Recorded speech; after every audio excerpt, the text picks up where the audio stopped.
Hello friends, how are you? I hope that you will feel better. आज हम आपके लिए नेक्स्ट 10 क्वेश्चंस पेडागोजी के लेके आए हैं। So let's start. देखिए, फर्स्ट क्वेश्चन आपकी स्क्रीन पर है। आनुवंशिक और पर्यावरण की भूमिका के बारे में निम्नलिखित में से कौन सा कथन सत्य है? ठीक है, क्वेश्चन को पहले समझिए अच्छे से कि आनुवंशिक यानी हेरिडिटी एंड एनवायरनमेंट की बात कर रहा है कि भूमिका के बारे में निम्नलिखित में से कौन सा कथन सत्य है। चार ऑप्शन आपके सामने हैं। इन चार ऑप्शन में से बताना है कि कौन सा सत्य है। फर्स्ट ऑप्शन है, सीखने और प्रदर्शन करने की एक बच्चे की क्षमता जीनों द्वारा पूरी तरह से निर्धारित की जाती है। ठीक है, तो देखिए ये कह रहा है कि एक बच्चे की जो क्षमता है वो पूरी तरह से जीन पर निर्धारित है। ये बिल्कुल रॉन्ग है। ठीक है, पूरी तरह से जीन पर निर्धारित नहीं होती है। सेकंड कह रहा है, अच्छी देखभाल और पौष्टिक आहार बच्चे के किसी भी जन्मजात विकार को दूर कर सकता है। ये भी गलत है, क्योंकि जो जन्म से ही जो विकार है, जो उसको जन्मजात है, वो उसको हम दूर नहीं कर सकते, चाहे कुछ भी पौष्टिक आहार दे दें उसे। ठीक है, थर्ड ऑप्शन कह रहा है, पर्यावरण केवल बच्चे की भाषा विकास के महत्वपूर्ण भूमिका निभाता है। ये भी रॉन्ग है, क्योंकि पर्यावरण ओनली भाषा विकास में महत्वपूर्ण नहीं है। ठीक है, और वैसे भी जहां केवल वर्ड आ जाए, मान ली वो बिल्कुल क्या है, नेगेटिव टैग वर्ड है। तो फर्स्ट, सेकंड और थर्ड तीनों ही नहीं होगा। फोर्थ ऑप्शन देखिए, विकास के कुछ पहलू आनुवंशिकता और कुछ अन्य पर्यावरण से अधिक प्रभावित होते हैं। ये ऑप्शन जो है राइट हो जाएगा, क्योंकि आनुवंशिक और पर्यावरण की जो भूमिका होती है वो दोनों में ही होती है। ठीक है, विकास जो होता है एक बच्चे का, वो अनुवांशिक, कुछ अनुवांशिक तौर पर और कुछ पर्यावरण, दोनों का ही क्या होते हैं, का ही मिलाप होता है। ठीक है, इसलिए फोर्थ ऑप्शन क्या हो जाएगा, राइट हो जाएगा।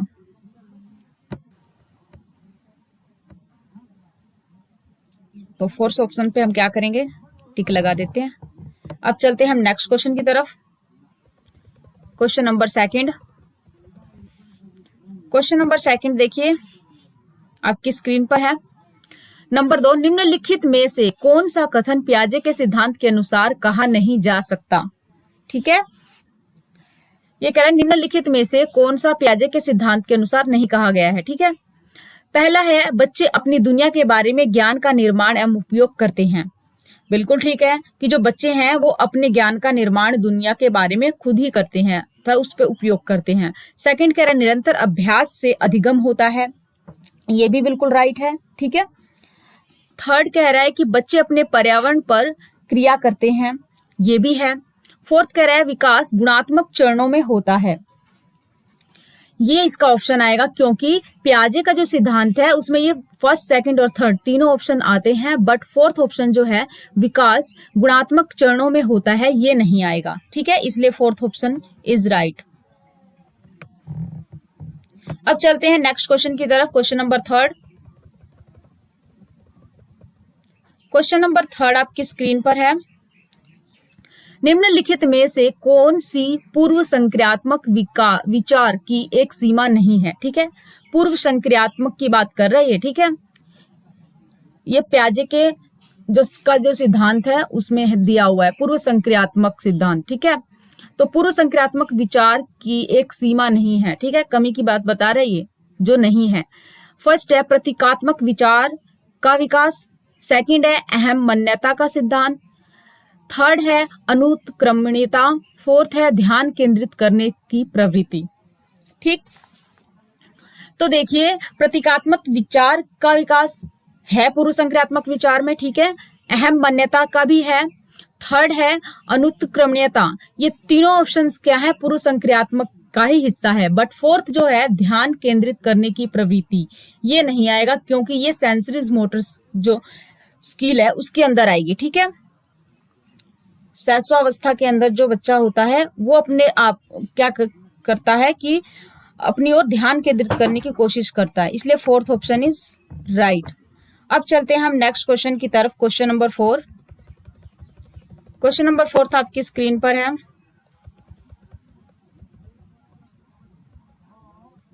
क्वेश्चन नंबर 4 देखिए, डैश के अलावा निम्नलिखित कारणों से खेल युवा बच्चों के विकास में एक महत्वपूर्ण भूमिका निभाता है। ये कह रहा है डैश के अलावा क्या भूमिका निभाता है, ये बताना है। ठीक है, जो खेल हम खेलते हैं उसके बारे में बता रहा है कि वो क्या भूमिका निभाता है। और इनमें से कौन सा है जो भूमिका नहीं निभाता, ये ध्यान रखना। के अलावा पूछा है इसने। 4 ऑप्शन आपके सामने, 4 ऑप्शन में से एक ऑप्शन ऐसा होगा जो खेल के लिए महत्वपूर्ण नहीं है। फर्स्ट है, यह उनकी इंद्रियों को उत्तेजित करता है। बिल्कुल ठीक है, ठीक है, क्योंकि हम जब खेलते हैं तो जो भी हमारे अस्थि पिंजर हैं वो क्या होते हैं, वो एक्टिव होते हैं, तो ये उत्तेजना पैदा करता है और हमारे ज्ञान इंद्रियों को भी, ठीक है, फ्रेश रखता है। सेकंड है, यह समय बिताने का एक सुखद तरीका है।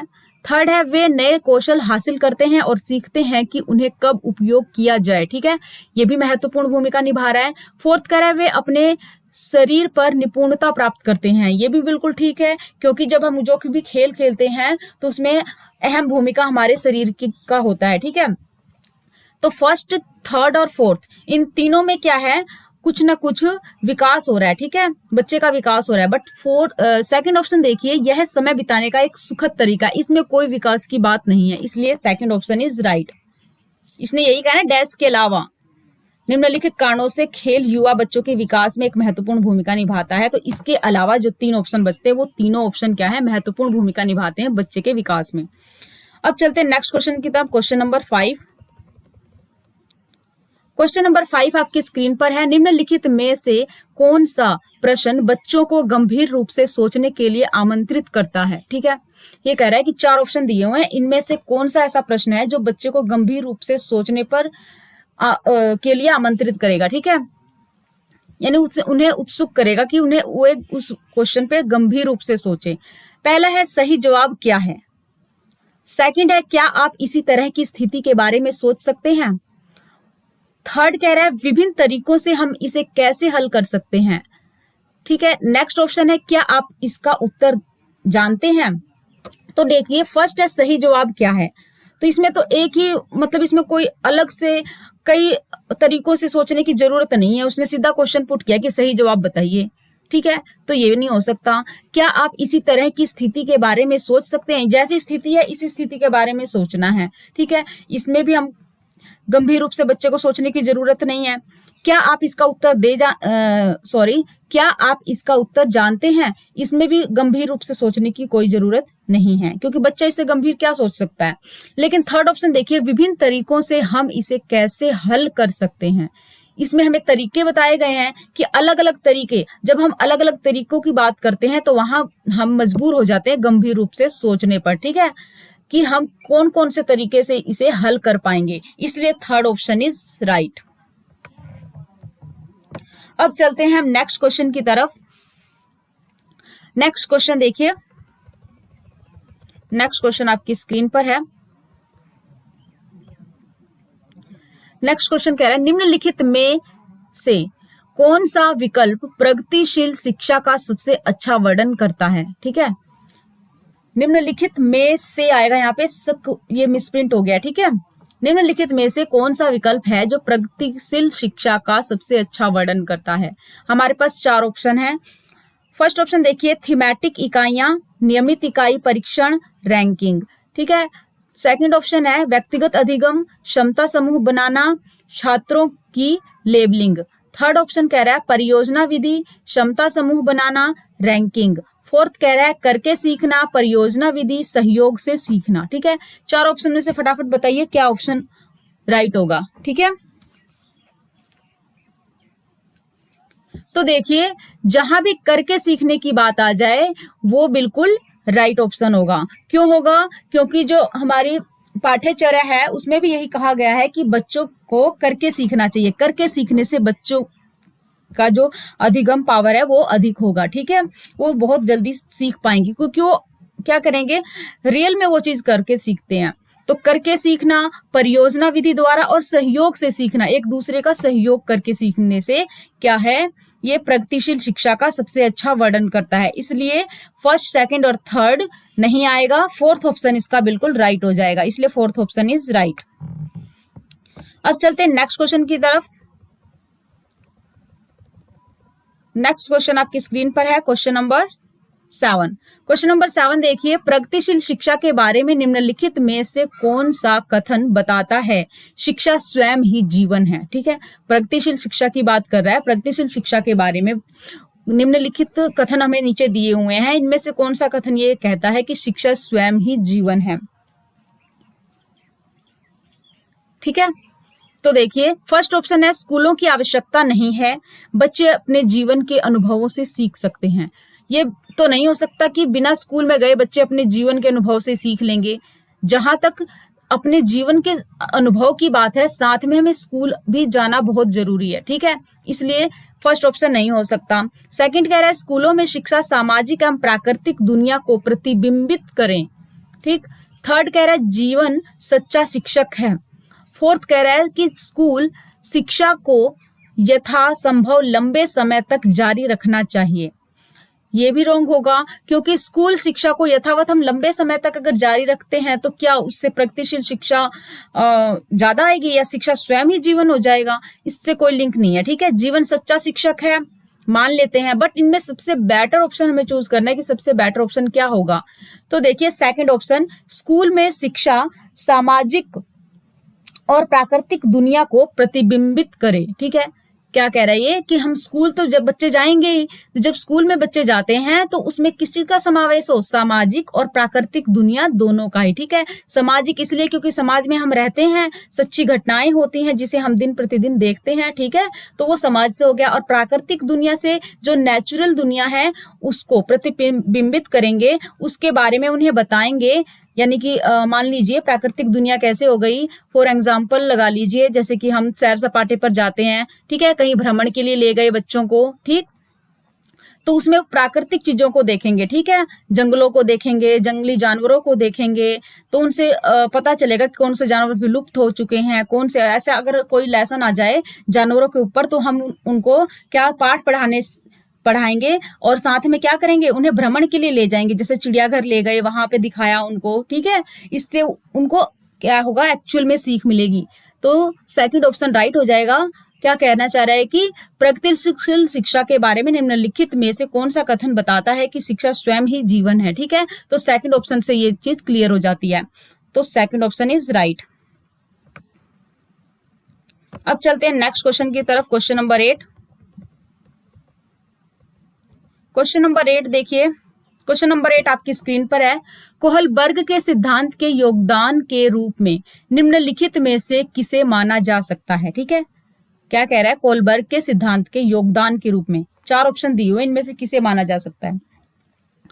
फर्स्ट ऑप्शन है इस सिद्धांत में विस्तृत परीक्षण प्रक्रियाएं हैं। सेकंड है यह नैतिक तर्क और कार्रवाई के बीच एक स्पष्ट संबंध स्थापित करता है। थर्ड है उनका विश्वास है कि बच्चे नैतिक दार्शनिक हैं। फोर्थ है उनके सिद्धांत ने संज्ञानात्मक परिपक्वता और नैतिक परिपक्वता के बीच एक सहयोग का समर्थन किया है। तो फटाफट बताइए कि 4 ऑप्शन में से कौन सा राइट है, ठीक है। तो देखिए 4 ऑप्शन में से सेकंड ऑप्शन देखिए, यह नैतिक तर्क और कार्यवाही के बीच एक स्पष्ट संबंध स्थापित करता है, ठीक है। कोहलबर्ग क्या है, नैतिक शिक्षा की का सिद्धांत दिया था ना उन्होंने, तो इसलिए इसमें क्या आएगा, यह नैतिक तर्क और कार्यवाही के बीच एक स्पष्ट संबंध स्थापित करता है। कोहलबर्ग का सिद्धांत यही कहता है, इसलिए सेकंड ऑप्शन राइट हो जाएगा, बाकी 3 ऑप्शन नहीं होंगे। अब चलते हैं नेक्स्ट क्वेश्चन की तरफ, क्वेश्चन नंबर 9। क्वेश्चन नंबर 9 आपकी स्क्रीन पर है। निकटवर्ती, देखिए निकटवर्ती विकास का क्षेत्र संदर्भित करता है। निकटवर्ती विकास का क्षेत्र संदर्भित करता है। फर्स्ट ऑप्शन है उस विकासात्मक चरण को जब बच्चा सीखने की पूरी जिम्मेदारी लेता है। सेकंड है एक संदर्भ को जिसमें बच्चे सहयोग के सही स्तर के साथ कोई कार्य लगभग स्वयं कर सकते हैं। थर्ड है यह उस सीखने के बिंदु को जब सहयोग वापस लिया जा सकता है। फोर्थ है उस चरण को जब अधिकतम विकास संभव है। तो फटाफट बताइए क्या आएगा इसका। निकटवर्ती विकास के क्षेत्र में संबंधित करता है कि क्या संदर्भित करता है, मैं ये बताना है। तो सेकंड ऑप्शन देखिए, एक संदर्भ में को जिसमें बच्चे सहयोग के सही उत्तर के साथ, ठीक है, सहयोग की बात आ रही है जहां पे सहयोग के सही उत्तर के साथ कोई कार्य लगभग स्वयं कर सकते हो। जहां पे भी किसी कार्य को स्वयं करने की बात आ जाए वो क्या है, पॉजिटिव टैग वर्ड है, ठीक है। तो बिना सोचे हमें क्या करना है, इस पे निशान लगा देंगे। साथ के साथ आपको हम पॉजिटिव और नेगेटिव टैग वर्ड्स भी बताते जा रहे हैं, ठीक है, ताकि आपको ऑप्शंस चूज करने में दिक्कत ना हो। तो सेकंड ऑप्शन इसका राइट हो जाएगा, ठीक है। अब चलते हैं हम नेक्स्ट क्वेश्चन की तरफ and next last question, question number 10। Question number 10 आपकी स्क्रीन पर है। एक उभयलिंगी व्यक्ति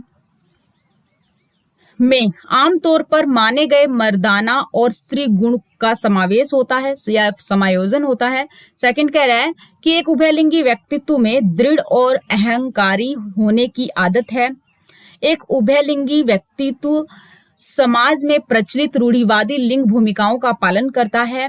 एक उभयलिंगी व्यक्ति स्त्री लक्षणों वाले पुरुषों को संदर्भित करता है। तो देखिए, उभयलिंगी व्यक्ति वो होते हैं जिसमें नर और मादा दोनों के गुण पाए जाते हैं, ठीक है। तो फर्स्ट ऑप्शन देखिए कि एक उभयलिंगी व्यक्तित्व में आमतौर पर माने गए मर्दाना और स्त्री गुणों का समायोजन होता है, इसलिए क्या आएगा, फर्स्ट ऑप्शन इज राइट। चलिए, आशा है कि आपको ये सारे क्वेश्चन समझ में आ गए होंगे, ठीक है। Thank you for watching. Next 10 question के साथ हम कल हाजिर होंगे। Thank you.